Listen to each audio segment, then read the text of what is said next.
இன்று தேசிய அறிவியல் தினம். தான தனனன தானா தனதான தனனன தானா வானம் நீல நிறமாய் அந்த கடலும் நீல நிறமாய் ஒளிரக் காரணம் எதனால் எதனால் எதனால்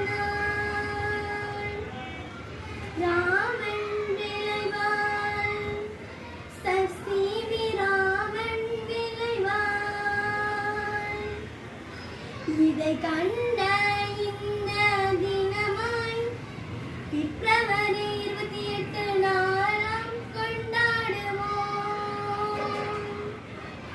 இதை பண்பாடுவோம்.